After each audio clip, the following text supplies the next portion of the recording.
24절에서 28절 다 같이 읽겠습니다. 시작. 이에 예수께서 제자들에게 이르시되 누구든지 나를 따라오려거든 자기를 부인하고 자기 십자가를 지고 나를 따를 것이니라. 누구든지 제 목숨을 구원하고자 하면 잃을 것이요 누구든지 나를 위하여 제 목숨을 잃으면 찾으리라. 사람이 만일 온 천하를 얻고도 제 목숨을 잃으면 무엇이 유익하리요? 사람이 무엇을 주고 제 목숨과 바꾸겠느냐? 인자가 아버지의 영광으로 그 천사들과 함께 오리니 그때에 각 사람이 행한 대로 갚으리라. 진실로 너희에게 이르노니 여기 서 있는 사람 중에 죽기 전에 인자가 그 왕권을 가지고 올 것을 볼 자들도 있느니라. 아멘. 우리 전우자와 함께 반갑게 인사하십시다. 한 주간 잘 지내셨습니까? 네, 잘 지내셨습니까? 예, 선교관이 이제 거의 다 마무리 되어 가고 있습니다. 그렇게 믿고 싶습니다. 오늘과 또 내일 마무리를 해야 됩니다. 그래서 어떤 분이 안 돼도 그냥 하시죠 그랬더니 대안이 없어요. 돼야 됩니다. 멀리서 손님들이 오시기 때문에. 그래서 여러분이 수요일 날 예배 오시면 선교관 오픈 커팅식하고 예배 마치고 올라가서 처음으로 관람하실 수 있게 준비를 잘 하도록 하겠습니다.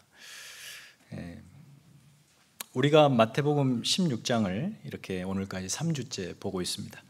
마태복음 16장은 설교자인 저나 들으시는 여러분 모두가 힘들어하는 장이죠. 내용도 내용이지만 이 본문 해석과 이해 자체도 힘듭니다. 여러분이 각자의 삶의 현실 가운데 신앙이라고 하는 믿음 붙들고 아슬아슬한 경계를 넘나드는 고단한 신앙생활을 하고 이렇게 일주일, 주일 교회에 나오셨습니다. 그래서 이 강단에서 목사를 통해서 또 말씀을 전달받을 때에 위로하고 괜찮다 그러고 또 여러분 만사 형통할 것이라고 다 잘 될 것이라고 이런 메시지를 들으면 참 좋겠는데 그런데 이 마태복음 16장은 전혀 그럴 의도가 없습니다. 그래서 빨리 넘어가십시다. 오늘까지 해서 헌신을 강조하죠. 순종하라 그러고 죽으라 그러고 네 자신을 부인하라 그러고 참 쉽지가 않습니다. 그런데 여러분 교회 오시면 여러분이 기쁨도 평강도 만족도 또 위로도 얻습니다. 맞습니다. 그런데 여러분 그보다 더 적극적으로 우리는 하나님 말씀 앞에 서는 거죠. 그 말씀 앞에서 나 자신이 누구인가를 발견합니다. 그리고 여러분 각자를 향하여 두신 하나님의 고귀하신 뜻이 무엇인지를 확인하죠. 그래서 나를 부르신 하나님의 뜻을 알고 그 뜻에 내가 순종하기로 다짐하는 시간이잖아요. 그러다 보니까 때로는 말씀이 내 굳은 마음을 녹이기도 하고요. 부시기도 하고 또 한 주간 게을렀던 신앙에 경각심을 주기도 하고 깜짝 놀라기도 하죠. 이렇게 살면 안 되겠구나. 이런 총체적인 시간, 그 은혜가 뒤범벅된 시간이 예배의 시간입니다. 너무 편식하지 마시고 위로도 받되 이런 도전도 있는 매 순간의 예배가 되기를 축원합니다. 마태복음에서 특별히 이 16장은 매우 중요한 장이라고 언급 후 강조해서 말씀드립니다. 우선 마태복음 전체 그 28장의 거대한 서사, 그 서사에서 이 16장은 아주 강렬한 변곡점을 의미합니다. 마치 산 봉우리로 올라가 정상을 찍고 내려오는 듯한 그 꼭지점과 같은 변곡점이죠. 예수님께서 우리가 지금까지 보았던 16장까지 갈릴리 사역을 마치십니다. 그리고 이제부터 17장으로 넘어가면서 예루살렘 사역으로 넘어가는 그런 전환점이 16장이라는 거죠. 갈릴리에서 예루살렘으로의 전환. 마태복음을 이렇게 읽다 보면은 마치 마태가 우리에게 두 가지 신앙 양식, 신앙의 모습을 들려주는 듯한 그런 느낌을 받습니다. 다시 말해 두 가지 신앙이라 함은 하나는 갈릴리 신앙이고 하나는 예루살렘 신앙입니다. 어떻게 다를까요? 우리가 지금까지 본 바와 같이 갈릴리는 어땠습니까? 수많은 무리가 예수를 만납니다. 그때 예수는 그 무리에게 많은 기적을 베푸십니다. 병자를 고치시고 귀신을 내어 쫓으시고 아픈 부분들, 특별히 배고픈 현실들을 해결해 주시는 놀라운 기적의 역사들이 연속이었죠.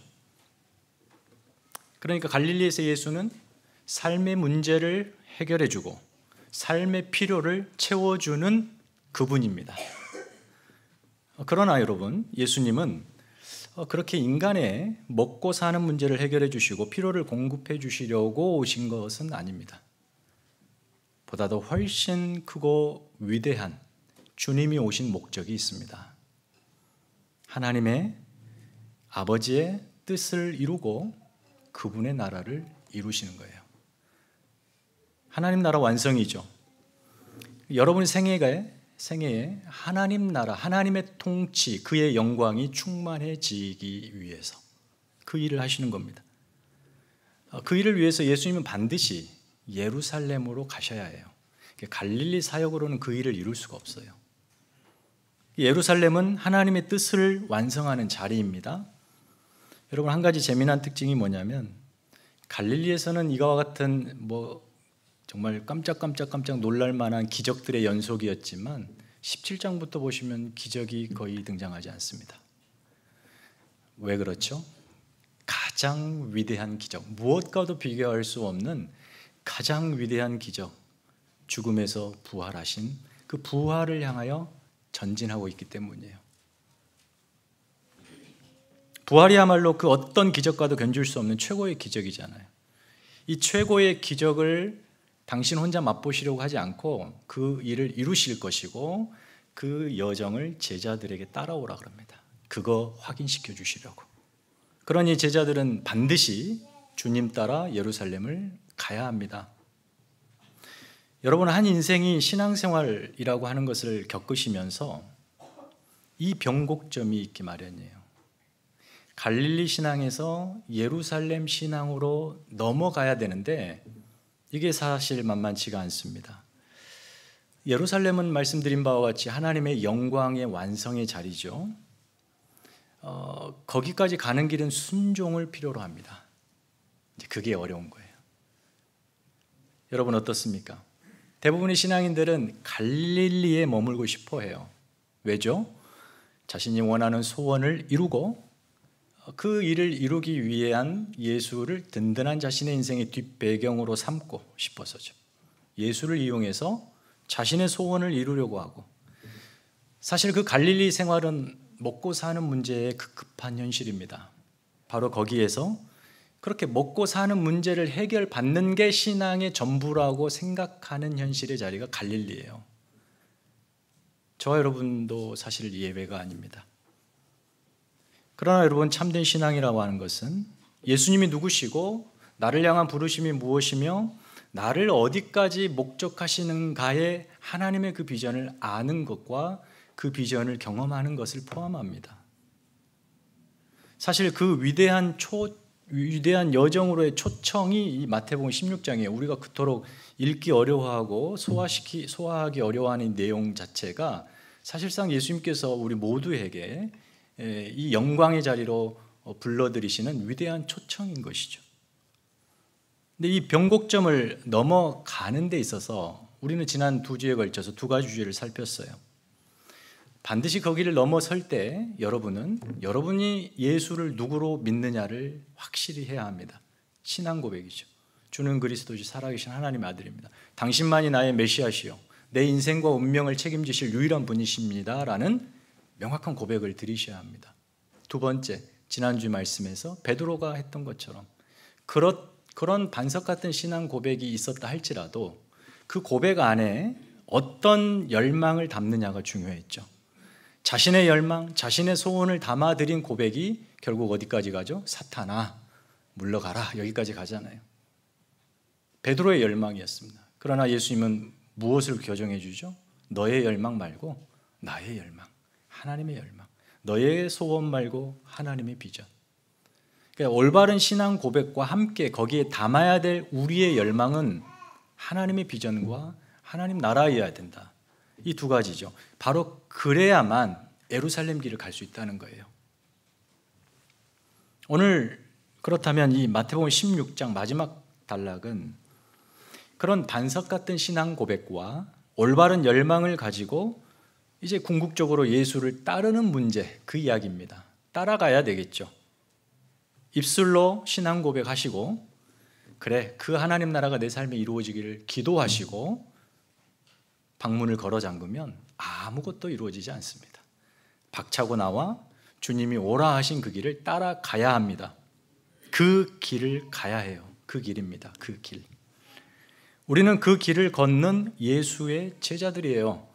그 길을 걷는 누군가를 구경한다든지 혹은 그저 그런 사람들을 응원한다든지 하는 사람들이 아니라 여기 예수 믿고 구원 얻었다고 확신하는 저와 여러분 모두 그 길로 직접적인 부름을 받고 있습니다. 그 길을 걷는 사람들이에요. 어떤 사람들은 발코니에 서서 순례길을 걷는 순례자들을 향하여 막 박수치고 응원하기도 하고, 또 어떤 사람은 관중석에 앉아서 필드에서 열심히 공을 차는 선수들을 열광적으로 응원하는 팬으로 신앙생활 하시기도 합니다. 그러나 기억하십시오. 예수님께서 여러분을 부르신 자리는 발코니도 아니고 관중석도 아니에요. 순례길로 부르셨고 자신의 모든 것을 쏟아 부을 수 있는 운동장으로 부르십니다. 믿으십니까? 안 믿으셔도 어쩔 수 없고, 믿으십니까? 저는 축구를 좋아합니다. 보시다시피 축구 잘하게 생기지는 않았고 못하고 이제 보는 걸 좋아해요. 한번 생각을 해보십시오. 여러분, 아무리 관중들이 열광을 해도 이 축구장에서 영광을 누리는 사람들은 그날 그 경기를 뛴 11명의 선수와 감독입니다. 상대팀까지 하면 22명, 24명이겠죠. 물론 교체 멤버들이 대여섯 명씩 있어요. 한 팀의 최정의 멤버, 로스터라고 그러죠. 그 로스터가 25명이에요, 대개. 세계적인 축구 구단, 클럽의 선수들은 이 25명을 등록해야 합니다. 근데 25명이 있다 해도 축구장에 경기를 뛰는 사람은 반드시 11명이어야 합니다. 나머지는 어디에 있어야 돼요? 아무리 훌륭하고 출중한 선수라도 벤치에 앉아 있어야 돼요. 그 경기를 구경해야 합니다. 최고의 기량과 최고의 몸값을 가진 선수들이 그냥 멀뚱하니 의자에 앉아 경기를 관람해요. 여러분, 축구 선수에게 어디가 가장 영광스러운 자리일까요? 두말하면 잔소리죠. 선수에게 최고의 영광의 자리는 축구장 필드지 벤치가 아닙니다. 어느 축구 선수도 벤치에 앉기 위하여 그 엄청난 사인업에 계약을 하지 않습니다. 11명의 선발에 들지 못한 선수들은 오직 한 가지만 열망해요. 나도 저기 11명에 뛰고 있는 저 선수 안에 포함되고 싶다. 다른 것 없습니다. 오직 그거예요. 간절하게 출전을 열망합니다. 그러다 감독이 어느 날 교체 선수로 있는 자신을 부릅니다. 근데 경기는 1분밖에 남지 않았습니다. 대개 그때 교체할 때 우리 모두는 저 사람 얼마나 창피할까 그렇게 생각해요. 그러나 그렇지 않습니다. 그 사람에게는 그 1분이 가장 영광스러운 시간이에요. 그래서 단 1초라도 뛰기를 열망하는 거죠. 기뻐하듯이 감독의 부름을 받고 죽을 듯이 1분을 불사릅니다. 그렇게 단 1초라도 11명의 선수로 축구장 잔디를 밟는 것, 이게 선수의 가장 큰 열망이에요. 오늘 뛰기 싫다고 벤치에 앉아있다? 벤치에 앉아있다는 말은 그 사람이 이제 실력이 안 된다는 거고, 그게 축구의 인생의 내리막이라는 거죠. 이것이 축구 선수의 가장 큰 영광, 1분이라도 뛰고 싶다. 그렇듯이 제자로 부름받은 저와 여러분의 가장 큰 영광, 가장 큰 명예는 주님 가신 그 길을 나의 두 발로 뚜벅뚜벅 단 1분이라도 걸어가는 것입니다. 단 1분이라도. 주님의 뜻이 나의 뜻이 되고 주님의 비전이 나의 비전이 되는 그 길을 한번 순종으로 걸어보는 거예요. 하루, 한 주, 1년. 그렇게 나의 인생이 어느덧 예수를 따르고 있는 제자의 인생이 되는 것, 이게 우리 성도에게는 가장 큰 명예요 영광인 것입니다. 우리 모두는 그렇게 예수와 함께 예루살렘 여정으로 초청받은 예수님의 제자들입니다. 갈릴리에서만 머물며 내가 원하는 일을 위하여 하나님을 이용하는 신앙에서 넘어서서 예루살렘을 향한 하나님의 영광이 있고 그 능력이 있는 부활의 그 자리로 나아가는 거죠. 먹고 사는 문제가 결코 가벼운 것은 아닙니다. 하지만 이 먹고 사는 문제가 성도의 신앙의 전부가 아니라는 것입니다. 그보다 훨씬 더 고급하고 명예롭고 아름답고 또 영광스러운 여러분의 생애가 하나님 손에 있습니다. 그러나 많은 크리스찬이 갈릴리에서만 지지고 볶고 살다가 이런 신앙의 변곡점을 경험하지 못한 채 하나님의 부름을 받는 사람들이 허다하죠. 많이 그러니까 나도 그래도 돼. 이건 참 못난 신앙이에요. 나만큼은 그렇지 않아야지 라고 가야 되겠죠. 마치 이런 겁니다. 엄청난 기대를 가지고 선수 계약을 했는데 그 선수가 단 한 게임도 못하고 벤치에만 앉아있다고 합니다. 이것은 그 선수에게 가장 치욕스러운 거예요. 불명예인 거죠. 우리가 예수님의 제자로 부름받아서 단 하루라도 예수님 제자답게 그 길을 걷는 것은 여러분이 누릴 수 있는 최고의 영광입니다. 먼저 우리를 부르신 분이 예수님이라는 사실에 감사하지 않을 수가 없습니다. 그리고 더욱이 우리가 순종해야 할 대상이 그분이라는 사실에 설렙니다. 그렇지 않습니까? 왜죠? 우리를 부르신 주님이 우리의 인생을 유일하게 아름답게 하실 수 있는 분이기 때문이에요. 인간은 누구나 각자의 인생이 아름답고 명예롭고 영광스럽기를 원합니다. 다 원해요. 그러기 위해서 순종의 대상을 찾죠. 그가 내 인생을 그렇게 만들어줄 것이다. 그게 돈이 될 수도 있고 다른 신들이 될 수도 있고 어떤 것이 될 수 있습니다. 그리고 그 대상을 찾으면 그 대상에게 순종하죠. 적극적으로 그 대상의 요구를 따릅니다. 그의 제자가 되는 거예요. 그러나 그 대상이 하나님이 아닌 어떤 것이면 그 어떤 것도 여러분의 인생을 아름답게 해줄 수 없습니다. 확신합니다. 왜냐하면 여러분을 지으신 그분만이 하실 수 있는 일이기 때문이에요. 하나님이시죠. 하나님 아닌 다른 어떤 대상도 여러분을 만족하고 영광스럽고 아름답게 할 수 없습니다. 할 수 있는데 다른 것들이 안 하는 것이 아니라 그들은 못합니다. 그것들은 못해요. 오직 하나님만이 하실 수 있는 일.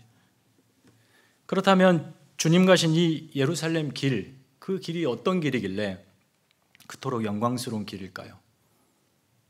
굳이 말하지 않아도 우리가 다 압니다. 당연히 그 길은 하나님의 뜻을 온전히 이루는 길이에요. 그래서 영광스러운 거죠.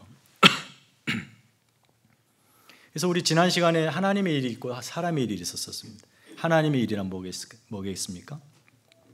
죄와 사망에 갇혀 종되어 그 운명이 다만 죽음으로 끝날 그 불행한 소망 없는 인생들을 구원하는 일이죠. 그 일을 위하여 예수님 반드시 그 길을 가셔야 합니다. 다른 길이 없어요. 대안 길이 없고 오직 한 길밖에 없어요. 그러니까 예수님은 그 길을 걸으실 때 고민하지 않습니다. 대안도 없고 다른 길도 없기 때문에. 예수님이 그 길을 가기로 하시면 더욱이 하나님이 예수를 보내심은 인간의 요청이 있었던 것도 아니고 우리가 그럴 만한 자격을 갖추어 하나님을 감동시킨 것도 아닙니다. 그냥 전적인 하나님의 은혜와 사랑의 결과예요. 하나님이 아들을 내어주시기로 작정하신 겁니다. 누구를 위해서? 저와 여러분을 위해서. 예수님은 그 하나님의 일을 위해 보냄받았다라는 보냄받음 의식을 명확하게 갖고 계셨고 그 일을 온전히 이루시기 위하여 순종하시기로 결단하십니다. 히브리서 5장 7절 그가 아들이심에도 불구하고 고난을 통하여 순종하기를 배웠답니다. 고난을 통해 순종하기를 배우시면서까지 온전히 순종의 길을 걸으십니다. 인간들이 지었던 죄와 형벌, 지금 예루살렘 길은 앞서 갈릴리처럼 무리들이 환호하고 열광하는 그 자리가 아니에요. 들어가면 들어갈수록 엄청난 저항을 마주할 것이고 폭력을 마주할 것이고 막판에는 죽음의 권세를 마주해야만 하는 그곳입니다. 그곳에 수많은 인생들이 예수를 환호하지 않습니다. 거절합니다. 그 죄, 그들의 죄, 그 죄를 예수님이 자신의 어깨에 다 짊어지십니다. 그리고 고난과 죽음을 맞이하죠. 십자가입니다. 예수님은 예루살렘에서 죽음에 삼켜질 것입니다. 그러나 하나님이 그를 살리실 것입니다. 부활이죠.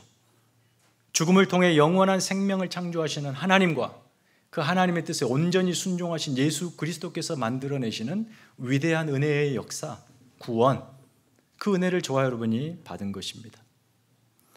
지금 주님은 바로 그 영광스러운 하나님의 비전을 바라보고 있는 거예요. 그러니 앞에서 경험하게 될 고난들은 사실상 눈에 보이지도 않으실 거예요. 그 너머의 영광이 너무 찬란하니까 그 길을 가시는 겁니다. 그리고 그 길을 제자들로 하여금 따라오라고 그러고, 장차 당신께서 부활로 승천하신 후에 교회가 그 사역을 감당하게 하기 위해서, 이 역설의 진리를 가르치시기 위해서 죽음을 통해 생명을 얻는다는 이 비전을 가지고 예루살렘을 함께 들어가시도록 제자들을 초대하고 계십니다. 오늘 본문은 바로 그 예루살렘 신앙, 갈릴리에서 넘어와 예루살렘 신앙, 예수를 따르는 제자의 삶에서 이 제자들이 가져야 할 중요한 특징 두 가지를 설명합니다. 짧게 말씀을 드리면, 먼저 자기 부인입니다. 자기를 부인한다는 거예요. 우리 기독교가 타 종교와 다른 가장 핵심 포인트가 이 부분이에요. 자기 부인입니다. 자기를 부인한다는 것이 무슨 의미일까요? 자기 삶에 자신이 없는 것을 의미합니다. 그래서 어떤 학자는 이 자기 부인을 죽음의 다른 표현이다 이렇게 설명하고 있습니다. 죽는 것입니다. 하나님의 뜻에 온전히 순종하기 위해서 자신을 온전히 내려놓음을 의미하겠죠. 예수님처럼 빌립보서 2장 7절 8절에 자기를 비워 종의 형체를 가지사 사람들과 같이 되셨고 사람의 모양으로 나타나사 자기를 낮추시고 죽기까지 복종하셨으니 곧 십자가에 죽으십니다. 이것을 자기 비움이라고 말해요, 기독교에서. 그리고 헬라어로 케노시스라고 말합니다. 불교에서도 자기를 비우는 무아의 상태를 강조합니다. 기독교의 다름은 자기를 비워 무엇으로 채우느냐는 거죠. 예수님이 이렇게 케노시스, 자기를 비워 그 다음 무엇으로 채웠냐면 빌립보서 그 다음 내용이 하나님께서 그를 높이셔서 모든 권세를 그 무릎에 꿇게 하신, 그러니까 하나님으로 충만하게 채우는 거예요. 우리의 기독교의 자기 비움, 자기 부인은 나를 부정하고 그 결과 하나님으로 가득 차는 것을 의미합니다. 이게 불교와의 큰 차이죠. 자기를 낮추고 비워 하나님의 높임과 채움을 받는 것. 그래서 하나님의 이 높임과 채움을 받기 위한 선행 행위가 바로 여러분 스스로가 낮아지고 비워내는 것입니다. 신앙생활하면서 우리의 고민, 하나님의 뜻과 그분의 일하는 방식이 납득도 안 되고 예상할 수 없다는 부분이죠. 그래서 우리는 그렇게 늘 하나님께 질문하긴 합니다. 하나님, 내가 이 길을 꼭 가야 합니까? 이 신앙생활 계속해야 합니까? 다른 것 없습니까? 무엇이 더 유익합니까? 대안은 없습니까? 자꾸 묻습니다. 주님 따르는 신앙 여정에 이렇게 끊임없이 자기 생각, 자기 고집, 자기 판단을 꺼내놓습니다. 그래서 부르신 그분의 초청을 거부하고 거절하는 명분과 핑계로 삼죠. 그런데 성경은, 오늘 본문은 그런 우리를 향하여 죽으라고 말합니다. 목숨을 끊어나가 아니라 내 고집과 경험과 판단에 근거한 내 자아를 부인하라는 겁니다. 죽은 자는 말이 없지 않습니까? 하나님의 뜻에 순종 외에 할 것이 없는 자처럼 그런 상태가 된다는 겁니다. 그러지 않을 때 지난주 본문에서 보았듯이 자기의 열망, 자기의 소원을 그것으로 혈기왕성하게 되면 우리가 베드로가 되는 거예요. 거치는 돌이 되는 거죠. 그 상태로는 예루살렘을 사실은 온전히 걸어갈 수 없습니다. 우리가 알다시피 베드로는 자기 부인이 되지 않은 상태로 예루살렘에 들어갑니다. 그래서 어떤 결과를 마주하죠? 부인하라고 하는 자기는 부인하지 않고 예수를 부인합니다.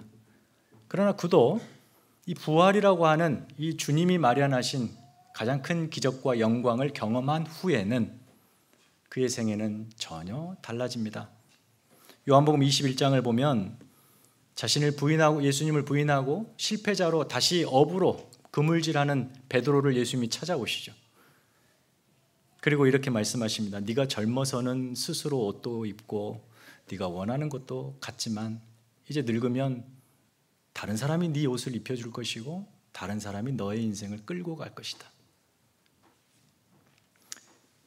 자기 부인된 순종의 삶을 살고 베드로가 마지막 어떻게 생을 마감합니까?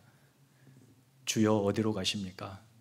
나는 네가 돌아선 예루살렘으로 다시 돌아간다. 그래요? 저도 가렵니다. 하고 다시 돌아 예루살렘을 들어가죠. 부인하지 않습니다. 그리고 거기서 순교를 당해요. 주님이 이끄시는 대로 예루살렘은 끌려가는 존재. 그래서 베드로의 생애 끝까지 주님이 그의 옷을 입히시고 주님이 끌고 다녀 그의 원하는 생을 주님이 아름답게 하신 마지막 순교, 그가 베드로였습니다. 사실 신앙생활에서 가장 어려운 것이 자기 부인입니다. 자신의 뜻, 이 소원을 완전히 내려놓는 거, 이게 가능이나 할까요? 그만큼 어렵습니다. 여러분이 하루라고 하는 24시간만 놓고 보더라도 그 하루, 여러분이 얼마나 고집스럽게 여러분의 그 하루를 스스로 책임지려 하고 시간을 딱딱딱딱 규모 있게 정하고 모든 걸 통제하려 하고 거기에 자원, 물질을 동원하여 내가 이 하루를 완벽하게 만족스럽게 두려움 없이 만들어내겠다라고 하는 교만이 우리 안에 늘 있지 않습니까? 그래서 여러분의 하루를 여러분이 주도하셔요. 하나님께 그 주도권을 내어놓지 않습니다. 그러니 그런 하루가 쌓여 1년이 되고 1년이 쌓여 여러분 인생이 되는데 그 인생에서 이 자기 부인이 얼마나 힘든가를 우리는 체감할 수 있어요. 하지만 자기 부인을 그렇게 나를 죽이고 포기하고 내려놔야 된다 라고만 이해하니까, 소극적으로 이해하니까 매우 이게 어려운 일로 들려집니다. 할 수 없다라고 포기해버리죠. 그러나 좀 더 우리가 적극적인 방향으로 선회하여 이해해 보십시다. 적극적으로 자기 부인하는 방법은 이런 겁니다. 여러분의 뜻과 여러분의 소원을 그보다 더 큰 하나님의 뜻과 하나님의 소원에 조율하는 거예요. 하나님 앞에 두고 우리 타협 좀 해봅시다 하고 협상 테이블에 앉는다는 조율이 아니라 하나님의 뜻에 내 뜻을 튜닝하는 거예요. 소리가 정확하게 일치하도록 그 일이 조율이죠. 영적 조율. 자기 부인은 곧 영적 조율입니다. 하나님 앞에 내가 원하는 것이 무엇인가로 조율하지 않고 하나님이 내 인생에 무엇을 원하신가로 조율하는 시간. 자기 부인이죠. 사도 바울이 고린도전서 15장에서 이렇게 선언합니다. 나는 날마다 죽습니다. 고린도 교회 성도들에게 나는 날마다 죽습니다. 이 선언이 어떤 맥락에서 등장하냐? 부활을 이야기하면서 등장해요. 부활의 능력과 권세. 이게 바울이 나는 날마다 죽노라라고 하는 이 선언은 이런 의미인 거예요. 나는 날마다 죽음의 권세가 삼켜지는 현실 속에 있습니다. 그러나 거기서 죽음을 삼키는 부활의 능력을 덧입기 위하여 나의 오늘을 하나님께 조율하며 삽니다. 그런 의미겠죠. 그러니까 여러분이 말씀하시는 예수님이 말씀하시는 이 자기 부인은 죽음을 통해 생명을 맛보는 하나님의 은혜의 수단이에요. 그래서 우리는 이렇게 기도하셔야 합니다. 매일 주님, 저는 죽습니다. 제 안에 살아계신 주님이 오늘도 제게 부활의 생명을 덧입혀 주십시오. 보이는 현실, 그 사망에 삼켜진 것처럼 절망스럽고 두렵습니다. 제가 할 수 있는 일 아무것도 없습니다. 그러나 죽음을 이기신 주님의 능력을 의지하여 이 현실 한번 살아보겠습니다. 능력을 덧입혀 주십시오. 이렇게 기도하셔야 합니다. 이게 자기 부인입니다. 자기 비움, 영적 케노시스. 이것은 제자가 매일처럼 싸워야 하는, 확보해야 하는 우리의 신앙의 최후의 보루입니다. 내 안에 있는 욕망, 탐심을 비우고 하나님의 비전으로 채울 때 하나님은 여러분의 인생을 아름답게 가꾸실 것입니다. 그 다음 이 자기 십자가를 지고 따르는 일입니다. 예수님은 하나님 아버지께서 당신에게 지어주신 십자가를 끝까지 순종으로 지고 따르십니다. 예루살렘 길은 그래서 예수님께는 사명의 길이었습니다. 다른 대안이 없습니다. 오직 그 일, 그래서 예루살렘을 바라보며 사명 가지고 가시는 거죠. 그 길 끝에 영광스러운 부활이 있습니다. 예수님의 이 부활의 자기 비움의 결과 하나님은 부활로 그를 높이시죠. 그 제자들이 그걸 경험하게 하기 위해서 부르시는 겁니다. 예수님께서 그렇게 말씀하십니다. 자기 십자가를 지고 나를 따르라. 자기 십자가. 물론 좀 더 보편적인 의미에서 예수님의 십자가입니다. 하지만 우리 각자 개인을 부르실 때 개인에게 허락하신 하나님의 십자가, 하나님의 뜻이 있다는 겁니다. 그걸 우리는 사명이라고 불러요. 이때 사명은 여러분이 하나님을 위하여 설정한 것이 아니고 하나님이 여러분 인생에 설정하신 목적입니다. 그것을 위해 사는 겁니다. 하지만 그것을 하나님이 이루어 주시지는 않습니다. 홀로. 여기에는 반드시 여러분의 순종이라고 하는 동의가 필요합니다. 그 동의를 가지고 하나님이 일하십니다. 그래서 이 자기 부인과 자기 십자가는 동전의 양면이에요. 누가 제자이겠습니까? 이 자기를 부인하고 자신의 사명에 헌신하기로 다짐하며 끝까지 주님을 따르는 자, 그가 제자입니다. 그리고 사명은 여러분 각자입니다. 너와 내가 다르고 우리가 다릅니다. 그러나 하나님이 영광 받으십니다. 여러분이 뭐 큰 일을 하나님을 위해서 해야 되겠다, 이것만 사명이다, 그거 아니에요. 여러분이 가정생활에서 아주 소소한 일상에서부터 그 일을 통해서 하나님이 영광을 받으시면 그게 여러분이 지신 십자가이고 그게 여러분의 사명입니다. 자녀를 케어하시는 문제, 부부간의 문제, 가정의 문제, 교우 간의 문제, 모든 것이 하나님이 영광 받으실 사명이 될 수 있습니다. 여러분의 인생의 참된 의미는 다른 데 있지 않습니다. 그 사명 붙들고 가는 한 걸음 한 걸음이 의미가 있는 거예요. 사명 놓치고 자기 부인하지 않고 갖는 길은 의미가 없는 겁니다. 마지막으로 이제 우리가 윌리엄 존 맥켄지 선교사님을 기념하면서 우리가 마지막 우리 찬양팀 찬양도 했지만 맥켄지 선교사님의 사명은 제가 이렇게 쭉 이번에 이런 과정을 통해서 보면서 이분의 사명은 조선 땅, 미지의 땅, 그 은둔의 나라 조선이었거든요. 그 미지의 땅에 한 알의 밀알이 되는 거였습니다. 한 알의 밀알. 그분이 얼마나 그 밀알의 풍성한 열매를 기대했는지는 모르겠습니다만 자기 자신은 그 땅에 심겨지기로 부름을 받았고 그 길을 순종하기로 간 것입니다. 선교사님이 돌아가신 그 날짜가 1895년 6월 23일입니다. 묘비에는 22일로 새겨놨어요. 왜냐하면 시차가 있잖아요. 황해도에서 돌아가셨으니까. 근데 소래에서 목회하신 지 313일입니다. 313일. 그분의 나이 34살. 마지막 돌아가시기 일주일은 열병에 걸려가지고 그 정신을 잃은 상태에서 돌아가셨어요. 근데 그 돌아가셨을 때가 6월 22일인데요. 그 해 정확히 6월 달에 이 노바스코시아 주 이 동쪽 주에 있는 캐나다 장로교단의 총회가 있었습니다. 제가 이렇게 이번에 글을 보고 막 이렇게 비교하면서 가만히 이렇게 생각을 해보니까 정확히 그 시점이더라고요. 무슨 말입니까? 선교사님은 조선을 위해서 하나의 밀알이 되시면서 마지막 그 호흡을 붙드는 생사를 다투고 있는 그 시점에 이 캐나다 총회가 무슨 결정을 내린 줄 아세요? 우리는 조선 선교 불가능합니다. 결정을 내렸어요. 그때 총회 때. 조선 선교는 우리가 아직 할 수 없습니다. 자비랑으로 그 자기 교단 소속의 선교사가 가서 죽음을 지금 죽어가고 있는데 그 결정을 내렸어요. 비교해보니까 딱 6월 달이더라고요. 그리고 선교사님이 돌아가신 후에 그분의 돌아가셨다고 하는 그 편지, 언더우드 선교사님의 편지가 이곳 헬리팩스에 도착하는데 그해 12월에 도착합니다. 6개월 후죠. 그 전에는 몰랐던 거예요.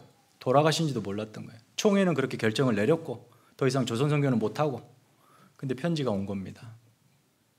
당신의 나라에서 온 존 맥켄지의 사역을 당신들이 책임지십시오. 이렇게 편지가 온 거예요. 그래서 곧바로 그 다음에 회의가 열립니다. 총회가 다시 열렸고, 그 다음에 1997년 2명의 풀타임 선교사를 파송하겠다라고 총회가 결정합니다. 이곳 지역의 장로교단 총회가. 두 사람이 뽑히죠. 한 사람은 그리얼슨이라고 하는 헬리팩스 사람, 한 사람은 푸트라고 하는 저 켄트빌 사람이에요. 그리고 맥켄지 선교사님이 케이프 브리턴인데 그 지역 고향 또 다른 이 맥레라고 하는 사람이 안 뽑혔어요. 못 뽑혔어요. 그러니까 막 자원하면서 나도 보내주십시오. 안 돼요. 우리가 예산이 없습니다. 아닙니다. 보내주십시오. 안 됩니다. 그래요. 그럼 저는 헤엄쳐서라도 가겠습니다. 여러분, 무엇이 이들을 그 운둔의 땅, 도대체 그 땅이 어딘지도 모르고 그것으로 그 열정적으로 이끌어 드렸을까요?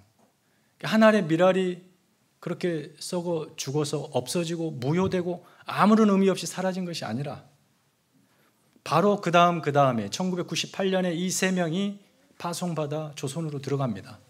1898년에. 그리고 그 이후 1941년에 일본이 조선 땅에서 선교사들 다 내몰아내요. 다 추방합니다. 그때까지 대략 200여 명의 캐나다 선교사가 북한 땅으로 들어가요. 북쪽 지역으로. 지금은 두동강이 나서 북쪽 지역의 선교가 많이 알려지지 않은 그런 역사적 암울함이 있지만, 한 알의 미랄이 썩어서 세 사람을 불렀고, 세 사람의 미랄이 또 200명의 선교사를 불렀고, 1941년까지 캐나다에서 파송된 그 사람들, 그들이 조선 땅을 섬겼던 연수, 그걸 다 더해보니까요 3,000년이 넘어요. 3,000년. 한 사람이 몇 년씩 섬긴 거죠. 몇십 년씩. 토탈 3,000년이 넘습니다. 조선이 캐나다를 위해서 뭘 했길래? 아무것도 하지 않았죠. 그러나 복음의 이 빚진 자의 심정으로 먼저 받은 그들이 그 복음을 우리에게 나누어 주면서 그 놀라운 선교의 역사가 펼쳐졌던 것이죠. 그리고 정확하게 100년 후에 1893년에 100년 후에 1993년 그 맥켄지 선교사님이 졸업했던 저 다운타운에 있는 신학교에서 우리 교회가 첫 예배로 교회가 탄생한 거 아닙니까? 한 알의 미랄입니다. 그 결과가 우리예요. 그분은 34살의 짧은 생애로 그 생을 마감했지만 하나님은 그의 죽음을 헛되게 하지 않으셨습니다. 이 캐나다 전체를 조선 선교로 완전히 불태워버립니다. 그리고 100년 후에 우리 자신이 뿌렸던 그 땅의 자손들이 교회를 세우고, 또 이 일을 좀 늦었지만 30년이 지난 지금 기념하게 됐습니다. 우리가 30주년에 이 일이 되리라고 생각지 않았어요. 2년 반 전에 이 프로젝트가 시작되었고 아마 좀 오래 걸릴 것 같다라는 생각을 했어요. 근데 딱 저희 30주년에 맞추어서 이렇게 착착착착 돌아가면서 이 마지막까지 왔습니다. 우리의 신앙의 유산으로 삼으시고, 여러분께서 하나님이 부르신 목적, 예수 따르는 예루살렘 길을 가게 하기 위해서 그 영광의 능력의 부활을 생생히 경험하게 하기 위해서 우리를 부르셨다는 사실 다시 한번 기억하시고 여러분의 생애를 불꽃처럼 하나님 앞에 태우시기를 축원합니다. 이 시간 우리 잠시 여러분의 기도, 여러분의 목소리로 하나님 앞에 기도하며 고백하실 때 하나님께서 우리를 어떤 존재로 부르셨는지를 한번 생각해 보십시다. 그저 이 땅의 현실 형통하고 만족스럽게 사는 것, 그것을 위해 독생자 예수를 내어주셨겠습니까? 그보다 훨씬 더 아름답게 여러분의 생애 하루하루가 하나님 앞에 영광이 되는 것, 하나님이 기뻐하시고 그분이 원하시는 뜻에 우리의 생애가 동원되어 그분이 기뻐하시는 것, 그것이 최고의 것을 내어준 하나님이 요구하실 마땅한 특권 아니겠습니까? 그런 하나님의 부르심을 외면하고 그저 세상 현실에 매여 분주하게 우리의 생애를 낭비하는 것은 가장 하나님이 기뻐하시지 않는 현실일 겁니다. 이 시간 기도하십시다. 하나님, 내가 단 하루를 살더라도 주님 부르신 제자로 살게 하여 주시옵소서. 하늘의 미랄이 되어 생명을 싹 틔우는 아름다운 인생이 되게 하여 주옵소서. 기도하시겠습니다. 하나님 아버지 감사합니다. 우리의 생애를 하나님 붙들어 주시옵소서.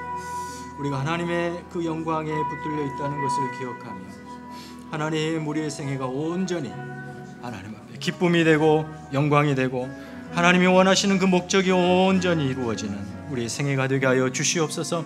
우리를 갈릴리에만 머물도록 부르시지 않으셨고 그 영광스러운 예루살렘을 향하여 한 걸음 한 걸음 걷는 순례자요, 그 예루살렘 그 영광의 자리에서 우리의 생애를 불태우는 하나님의 제자, 예수의 제자로 부르셨다는 사실을 기억하게 하여 주시옵소서.